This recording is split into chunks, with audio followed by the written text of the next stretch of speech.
Welcome to Spring Point Archives. In 1971, the largest granola factory in the world was operating 24 hours a day in a small warehouse building in Chico, California, at the northern end of the Sacramento Valley.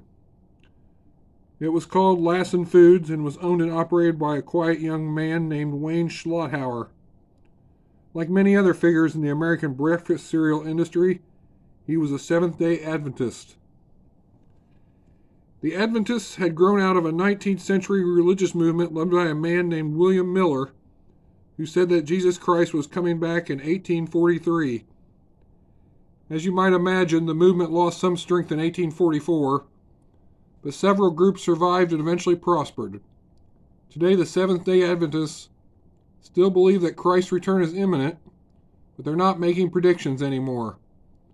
Aside from that, they are distinguished by the fact that they observe the Sabbath on the seventh day, and they are health nuts. In the late 19th century, they ran some of the finest medical facilities in the country, one of which was the Battle Creek Sanitarium, which was operated by John and W.K. Kellogg, who invented cornflakes. Don Hawley, the editor of Life and Health magazine at Adventist Journal, says that while there was no precise reason for it, a majority of Adventists are vegetarians who are especially interested in fruits and grains. We believe God speaks to man through his body, Hawley says. People who feel good are usually good Christians. A sour body means a sour disposition. Whatever the rationale, it seems to be working. A recent survey showed that the life expectancy of Adventist males in California was 6.5 years longer than the average. Wayne Schlotthauer certainly seems a healthy enough specimen, a cowboy type with dark hair and long sideburns. He says his grandmother was making something called granola when she came over from Germany in 1912. Wayne also says he and his wife were mixing small batches of granola by hand in his father-in-law's health food bakery in Chico as far back as 1957. They made it with a wheat base, which he says would take your fillings out.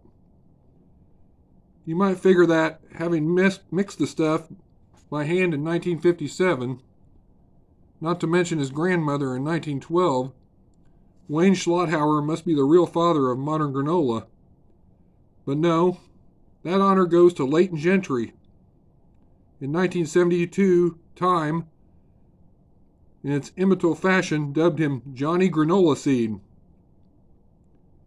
Not much is known about Leighton Gentry. His last address was Hollister, California, but no one knows where he is now. Apparently no one knows where he got the recipe either, but it was a good one. It substituted oats for wheat and could be chewed without disabling the jaw. His first recorded granola-related appearance came in 1964 when he sold the exclusive rights to the recipe to the Goodbrad family of Collegedale, Tennessee. They were Seventh-day Adventists and vegetarians. John Goodbrad figured the cereal business would be a good way to keep his wife busy. John Goodbrad Jr., who took over when it began to boom in the late 60s, says he thinks Gentry was a lapsed Adventist.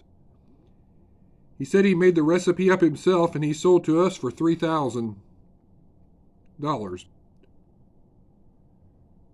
Gentry's second granola-related appearance came in Chico, California in 1967 when he just showed up one day at Wayne Schlotthauer's father-in-law's bakery. He stayed there 2 months, selling Wayne the exclusive rights to granola on the West Coast for about $18,000, which may seem like a lot of money, but is only a drop in the bucket when you consider that by 1971, Lassen was doing $3 million worth of business a year. Leaving Chico, Leighton Gentry apparently sold the recipe in Australia and New Zealand, Canada, Hawaii, and Missouri. In 1972, the Wall Street Journal found Gentry's wife, from which he had separated. She said, "Leighton never liked things to get too big. He was in the Army for 12 years. You know what that does to a man." The change from wheat to oats was the turning point for granola. The arrival of the hippies, who didn't go for cereals that snapped, crackled, or seemed otherwise bellicose, didn't hurt business either. Soon Schlotthauer had moved the granola operation out of Chico and over to his hometown of Paradise, which was about 20 miles east. The Paradise factory was so successful that Schlotthauer decided to build one in Chico.